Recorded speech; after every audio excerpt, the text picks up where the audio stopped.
অনন্তনাগের সন্ত্রাস বিরোধী অভিযান চলাকালীন শহীদ বাংলার দুই সন্তান শহীদ ল্যান্স নায়ক সুজয় ঘোষ বীরভূমের বাসিন্দা। শহীদ ল্যান্স হাবিলদার পলাশ ঘোষ, শহীদ পলাশ ঘোষের বাড়ি মুর্শিদাবাদে। আজ দুজনের দেহ নিয়ে আসা হবে রাজ্যে। জওয়ানের বীরত্বকে কুর্নিশ ভারতীয় সেনার। প্রাকৃতিক দুর্যোগের মাঝেই কর্তব্যে অবিচল ছিল দুই জওয়ান। অনন্তনাগের সন্ত্রাস বিরোধী অভিযান আর সেই অভিযান চলাকালীন শহীদ বাংলার দুই বীর সন্তান শহীদ ল্যান্স নায়ক সুজয় ঘোষ বীরভূমের বাসিন্দা। শহীদ হন ল্যান্স হাবিলদার পলাশ ঘোষের বাড়ি মুর্শিদাবাদে। আজ দুজন শহীদের দেহ আনা হবে রাজ্যে। জওয়ানের বীরত্বকে কুর্নিশ ভারতীয় সেনার। প্রাকৃতিক দুর্যোগ, কিন্তু তার মধ্যেই নিজেদের কর্তব্যে অবিচল ছিল এই দুই জওয়ান। অনন্তনাগে সন্ত্রাস বিরোধী অভিযান আর সেই অভিযান চলাকালীন বাংলার দুই সন্তান শহীদ হয়েছেন ল্যান্স নায়ক সুজয় ঘোষ। আর এই সুজয় ঘোষ বীরভূমের বাসিন্দা। আজকেই তার দেহ আনা হবে রাজ্যে। আর অন্যদিকে পলাশ ঘোষ শহীদ ল্যান্স হাবিলদার, তার বাড়ি মুর্শিদাবাদে।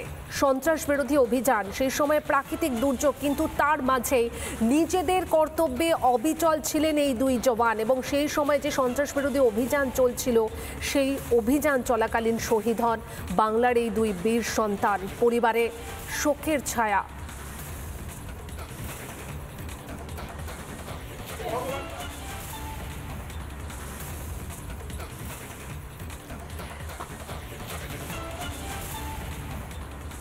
অনন্তনাগের সন্ত্রাস বিরোধী অভিযান চলাকালীন বাংলার দুই বীর সন্তান শহীদ। আমাদের প্রতিনিধি ইন্দ্রাশিস এই মুহূর্তে এক শহীদ জওয়ান যে তার বাড়িতে রয়েছেন, শহীদ পলাশ ঘোষের বাড়ি থেকে আমাদের প্রতিনিধি রয়েছেন। পরিবারের শোকের ছায়া, কি ছবি, কি বলছেন তারা এই মুহূর্তে?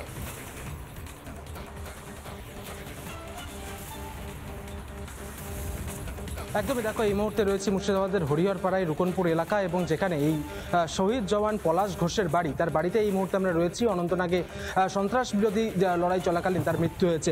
বাড়ির ভেতরে কিন্তু এই মুহূর্তে কান্নায় ভেঙে পড়েছেন পরিবারের যারা লোকজনেরা রয়েছেন, যারা আত্মীয় পরিজন রয়েছে, তারা কিন্তু প্রত্যেকেই এই মুহূর্তে কান্নায় ভেঙে পড়েছে। সেই ছবিটাই কিন্তু এখানে দেখা যাচ্ছে। আমি একটু বাড়ির ভেতরের দিকে যাওয়ার চেষ্টা করব, কথা বলার চেষ্টা করব। তবে এই মুহূর্তে কিন্তু গোটা পরিবার জুড়ে একেবারেই কিন্তু শোকের কান্নার রোল নেমে এসেছে। এবং পরিবারের লোকজন তারা যেটা বলছেন যে এই ঘটনা তারা কোনোভাবেই মেনে নিতে পারছেন না বলে একেবারে পরিবারের লোকজন দেখাচ্ছে। আমি ছবি দেখানোর চেষ্টা করবো। এই মুহূর্তে বাড়িতে কিন্তু দেখা যাচ্ছে কান্নায় ভেঙে পড়েছেন পরিবারের লোকজন। আজকে বিকেল বেলাতে কিন্তু তার দেহ এসে পৌঁছবে বাড়িতে, এবং তার যা পরিজনেরা রয়েছেন তারা কিন্তু এই মুহূর্তে এসে পৌঁছেছেন, এবং এই ঘটনা তারা কোনোভাবেই কিন্তু মেনে নিতে পারছেন না। আমি একটু যাওয়ার চেষ্টা করবো, কথা বলার চেষ্টা করবো।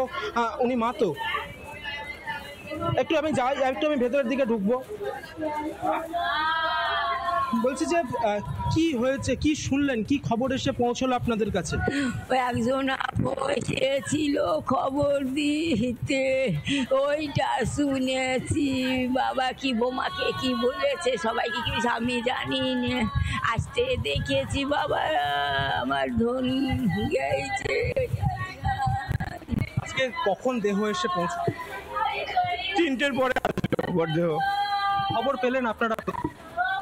প্রথমে আমরা খবর পাই, আমার কাছে মেসেজ আছে যে মোবাইল নাম্বার চেয়ে, যে ওরা আবহাওয়া দুর্যোগের জন্য অপারেশনে যে বিচ্ছিন্ন হয়ে গেছে, তাদের সঙ্গে যোগাযোগ করতে পারছেন না, তাই বাড়ির মোবাইল নাম্বার নেবে এই করে। তারপরে অফিসার থেকে আমরা ফোন করি, ওনারা বলেন না ওরা ঠিক আছে। আমার মনে তারপরে কালকে আমাকে সকালবেলায় অফিসাররা ফোন করে বললো যে না আপনার ভাই আইসিইউতে আছে। আইসিইউতে বাস্তবে ছিল না, বাস্তবে ডেথ হয়ে গিয়েছিল।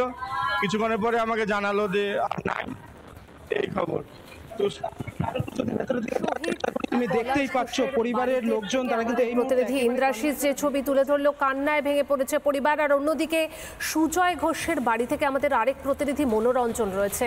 মনোরঞ্জন, পরিবারের শোকের ছায়া বলাই বাহুল্য, কি বলছেন তারা? হ্যাঁ দেখো, পরিবারের শোকের ছায়া বলাই বাহুল্য, এটা একদমই সত্যি। কারণ একটাই তরতাজা প্রাণ দেশ সেবায় যে নিয়োজিত ছিল, তুষার ঝড় চলছে সেই সময় সন্ত্রাসবাদীদের মোকাবিলা, আর এখানে কিন্তু বীর শহীদ হয়েছে। দেখো গ্রামবাসীরা ইতিমধ্যেই কিন্তু সুজয়ের পোস্টার বিভিন্ন জায়গায় তারা লাগাচ্ছে, বীর শহীদ সুজয় ঘোষ, এবং সেখানে অমর রহে বলে লিখে দিচ্ছে। একটা তরতাজা প্রাণ। আমার সাথে সুজয়ের দাদা রয়েছেন। বলছি, কখন জানতে পারলেন দাদা? দাদা কান্নায় এই মুহূর্তে ভেঙে পড়েছেন, দেখতে পাচ্ছ। আমরা তার সাথে একটু কথা বলার চেষ্টা করবো। কখন জানতে পারলেন? 11:30 ফোন করেছিল। ফোন করার পরে জানা হয়েছিল যে ভাই আইসিইউতে ভর্তি আছে। তারপরে ঠিক 1:30 নাগাদ ফোন আছে, তখন সিও সাহেব ফোন করে যে সুজয় আমাদের মধ্যে আর নেই। তা খুব সকালে তো পরিবারের লোককে সবাইকে বললাম, বাবাকে বললাম, বাবা এই বাবু শেষ কখন জানতে মানে কথা হয়েছিল? শেষ আমার সঙ্গে কথা হয়েছিল শুক্রবার, শেষ কথা হয়েছিল যে দাদা আমি সার্চিং অপারেশনে যাব, তো কয়েকদিন ফোন বন্ধ থাকবে, আমার সঙ্গে কোনো কথা হবে না। দেখো, তার দাদা বলছেন যে শেষ শুক্রবার কথা হয়েছিল। আমি একটু কথা বলবো। বলছি, পুরো গ্রাম তো কার্যত স্তব্ধ হয়ে গিয়েছে সুজয়ের এরকম আকস্মিক প্রয়াণ। শহীদ হয়েছে সুজয়, কি বলবেন? সবার চোখে জল, সবার চোখে জল, সবার চোখে জল। এত সুন্দর একটা ছেলে, গোটা গ্রাম তাকে ভালোবাসত, ও ভালোবাসত। এসে গোটা গ্রাম একটা আনন্দের মধ্যে থাকতো, এই যে চলে গেল আমাদের ছেড়ে, এটা বিরাট মর্মান্তিক। সুজয়ের বাবা রয়েছেন আমার সাথে। বলছি কাকু, কিছু তো বলার নেই। এই ব্যথা আপনার, আমাদেরও কোনো ভাষা নেই। ছেলে শহীদ হয়েছে, দেশের জন্য শেষ পর্যন্ত লড়াই করে গেছে সন্ত্রাসবাদীদের বিরুদ্ধে।